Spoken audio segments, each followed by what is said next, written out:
Hey, what's up? This is Tom. Welcome to a brand new series, Bobby Fischer, Play the Sicilian Najdorf. One of the top questions that I get from students and even some subscribers now that we've started this channel is, how do I study openings? Well, I kind of view opening theory like going on a diet, right?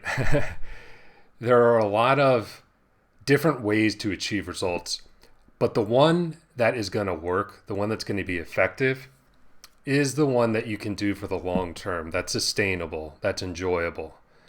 So while using spaced repetition and beating your head against a wall, memorizing 1,000 variations is very effective, it's very difficult to keep up in the long term. So in my own practice, and what I recommend to students is if you want to learn an opening, study complete master level games. Because so much of the opening, what we're doing in the opening, is to prepare a middle game play. So it's really important to study a full game so that you have a comprehensive idea of what you're trying to achieve in the opening. Now, if we're talking about learning to play the Sicilian Najdorf, of course, the first person that we should look towards is the former world champion, Bobby Fischer. The Sicilian Najdorf may be named after Miguel Najdorf, but Bobby Fischer is the one who turned it into the most formidable weapon there is against 1e4. So, without further ado, let's turn to our first game. In this game, Herman Pilnik is playing white. Fischer is playing black. This game was played in 1959, and for those of you who have read My 60 Memorable Games, the seminal work by Fischer, I believe this was game number 4, but I'm pretty sure it was the first Najdorf game in the collection. So let's jump in. After e4, c5, Sicilian on the board, knight f3, d6, d4. This pawn thrust d4 is characterized by the open Sicilian. Now, if you've never played the Sicilian before, if you don't even know what the Sicilian Najdorf is, we can only reach the Sicilian Najdorf if white plays the open Sicilian, okay? So if in this position white plays what we call an anti-Sicilian, like bishop b5 check, or decides to fianchetto, or play knight c3, or some other move like that, we may not be necessarily able to enter the Najdorf. So after d4, we always capture. So white gives up a pawn in the center for one of black's wing pawns, but does establish a pretty decent knight in the center of the board. And after knight f6, attacking the pawn, white defending, a6. Okay, this is the starting position of the Najdorf. This strange pawn move a6 on the side of the board will become clear after black's next move. Now, white has tried basically everything under the sun, short of reaching across the board and palming one of your opponent's pieces. There's nothing you can do to crack the Najdorf. It is completely bulletproof. It is the best opening against e4 in my opinion, and is an absolute joy to play. That's why it's called the Rolls Royce of chess openings. It's just the best. So, the first move that we're going to look at, and this is what happened in this game against Pilnik, is the move bishop e2. Bishop e2 is a very toothless move, and I think I speak for a lot of Najdorf players. When I see my opponent play bishop e2, I'm just licking my chops. I'm like, man, I'm going to tear your head off. I really think people who play bishop e2 would be better served just playing an anti-Sicilian variation, because black just gets such great play in every stage of the game, on every side of the board. It's just an absolute joy to play these positions with black, from my experience. So, we're still in opening theory. But for those of you who might be new to the Sicilian, let's stop here. I'm going to turn it over to you. Black to move in this position. What should black play? Pause your videos. Okay, in this position, black should play the move e5. This is the classic Najdorf move. Garry Kasparov, another huge proponent of the Najdorf, in a lot of positions, even against bishop e2, like to play the more modest e6 just to keep a little bit more control over d5. But e5, this is the classic Najdorf move. And now the move a6 becomes evident, okay? The move a6 is after e5, the purpose is to prevent this knight from hopping into b5, which we see in other lines of the Sicilian, which are playable in themselves, but this renders the knight pretty passive on the b3 square, gains space, gains a great foothold in the center for black, and is just the best move in my experience. After bishop e7, both sides castle. White develops the bishop to e3, and black follows suit, bishop to e6. You might be tempted to play maybe bishop b5 and fianchetto the bishop on b7. That's a plan in some Najdorf positions, but when you can, this bishop on e6 is just such a chunky piece, as Daniel King says. I really like how he describes this chunky bishop. It's just defending all these potential light square weaknesses, and even supports a later d5, which is a key pawn break to achieve in the Sicilian, especially in the Najdorf. You get d5 in on your opponent, and black is just better already. So the bishop stands really, really well on e6. And then white plays f3. Playing the f pawn against the Najdorf is a totally viable plan when your king is castling to the queen side, okay? And we'll cover those variations like bishop g5 and bishop e3, which is the English attack, in later model games. But anytime white's castling to the queen side, the king side rather, and plays the pawn move f3 or f4, which is very common in these bishop e2 systems, I'm thrilled. You know, I kind of think of this as the what the F do I do pawn, right? It's like black's position is so good, is so solid. He's going to have all his play down the C file. He's got this minority attack with his pawns. All of his pieces are great. What the heck am I going to do? F it. I'm just going to push my F pawn. And as we'll see later in the game, this can really weaken the king, especially the second rank. So f3 or f4 is a very common move for white to play in these systems, but in my experience, I just find it to be a pretty weakening move. And watch how Fischer exploits that. We have queen c7.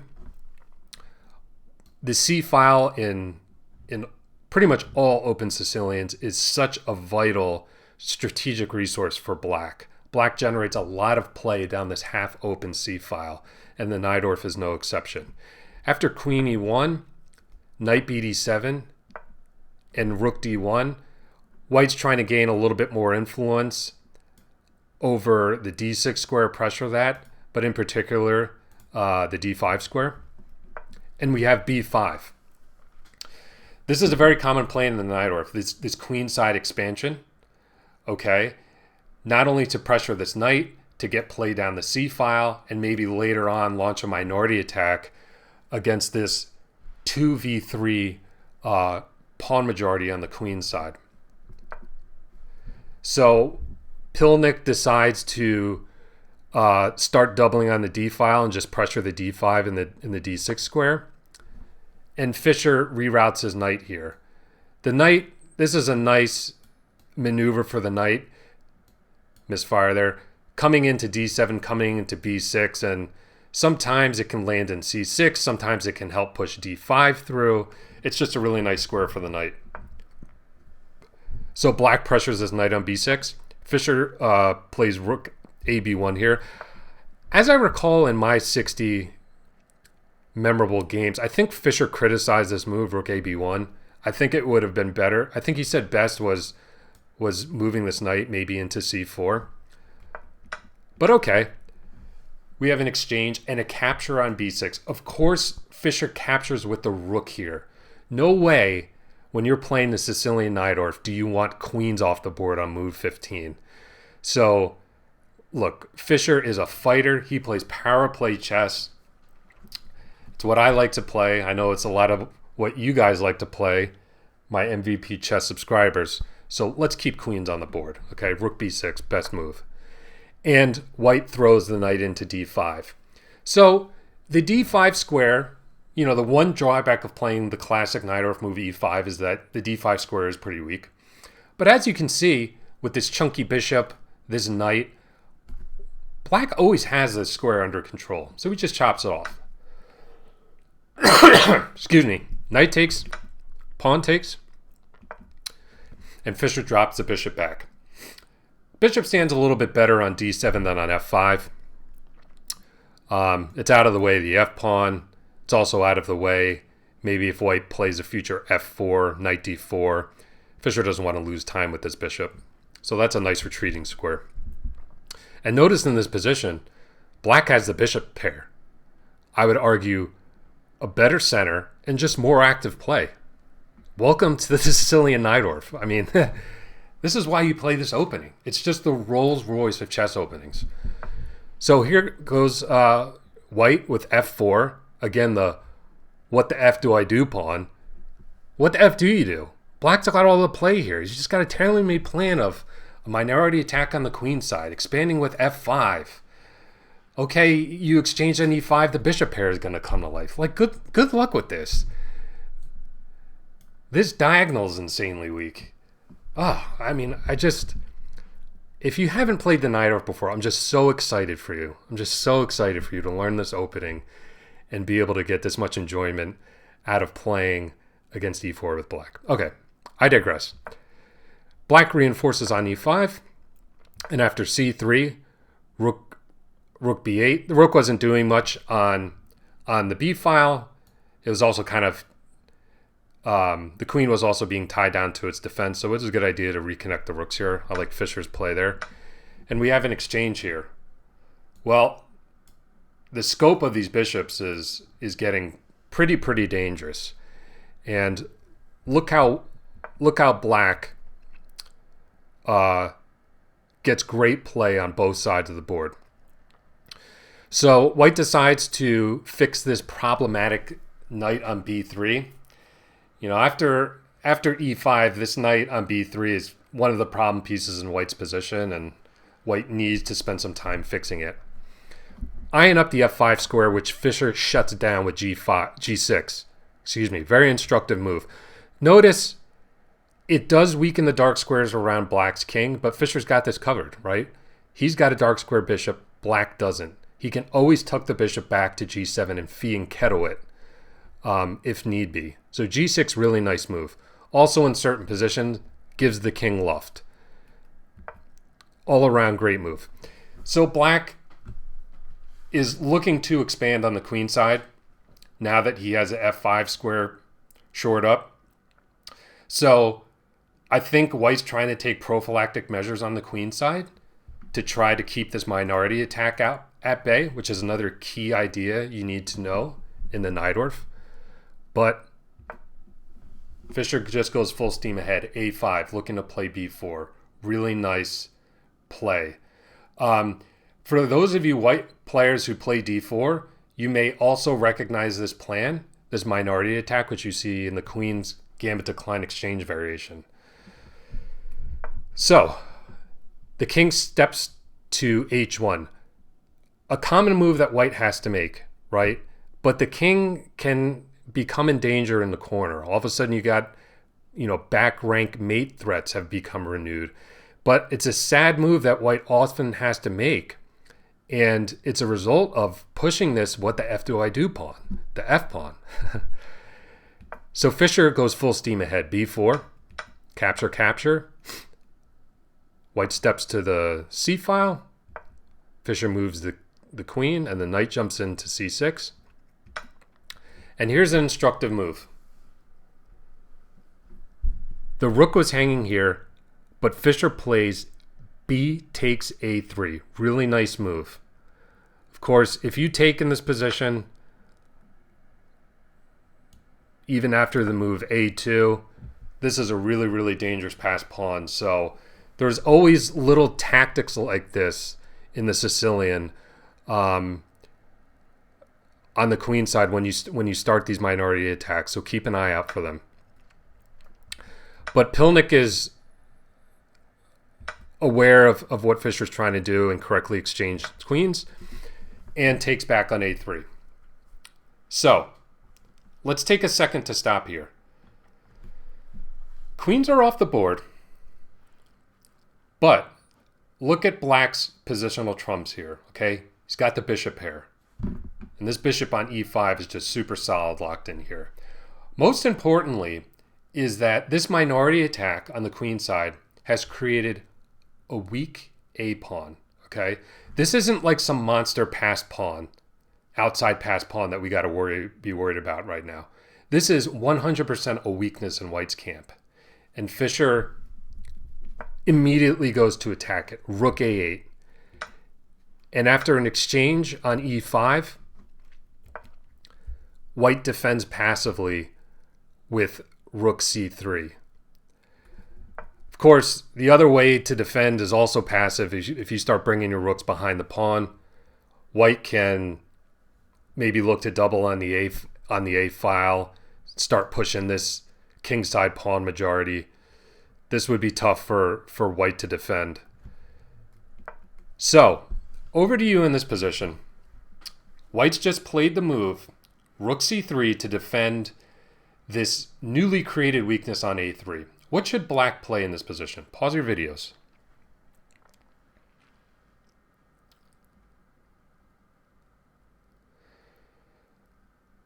So I think Fischer realized he's going to be able to defend the A pawn. So in the endgame, we talk about this thing called the principle of two weaknesses, okay? This is White's first weakness, the pawn on A3, okay? White's going to be able to defend one of these weaknesses. But if you create a second weakness, a second front, then the dual threats become overwhelming for the defender. And Fischer plays a very instructive move here, rook B2, okay? He doesn't look to apply more pressure on the A pawn. He looks for active play along the second rank, knowing that White pushed this what the F do I do pawn and now has a much weaker second rank without this F pawn here. And as a result, a much weaker king. So even with queens off the board, Fischer is still playing power play chess and looking to attack and using the principle of two weaknesses in a really illustrative manner. So White follows suit, attacking the bishop, also x-raying this pawn on F7, but of course, we're talking about Bobby Fischer here. He's got this covered. Bishop F5, defending against both threats. And this is very common too. A move like this, G4 from White. I find against the Sicilian, again, I've played the Sicilian for many years, that White players become so frustrated by the opening. It's such a tough nut to crack. It's even tough to just get counterplay that they start lashing out. And this is what White's doing here. White's banking his hopes on some threat, some sort of attack on the F7 pawn, but it just never comes to fruition. Fischer's got this all calculated. Bishop E4 check, great move. Stepping out of the attack with gain of time. And the bishop steps to F3. So I'm going to turn it over to you, again, in this position. Black to play in this position.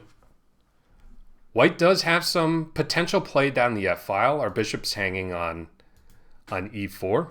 What are you playing in this position with Black? Pause your videos.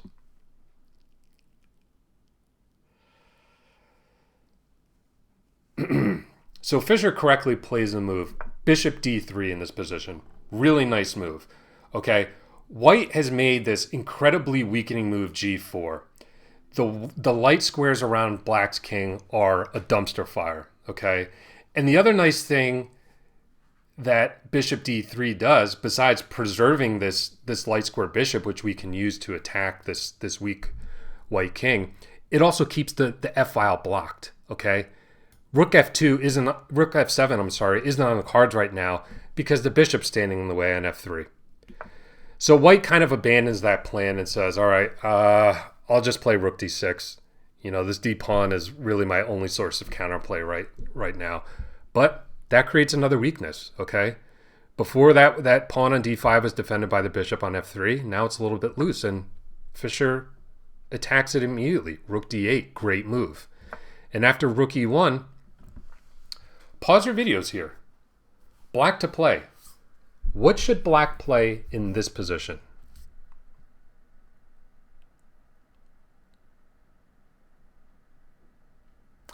So we don't want to go passive here and play a move like f6 and critically weaken our light squares, critically weaken our 7th rank. So Fischer correctly says, I'll give up this e5 pawn. The d6 pawn is really your only source of counterplay, and I'm just going to maul you on the light squares. And it worked out incredibly well for him. Rook f6, attacking this key defender of white's king side. And after rook e3, I'm going to turn it over to you in this position. Black to play. After this move, black has a completely winning advantage, which, of course, the GOAT, the MVP, the most valuable player, was able to convert with absolutely no issue. So, over to you. Black to play. What's the best move?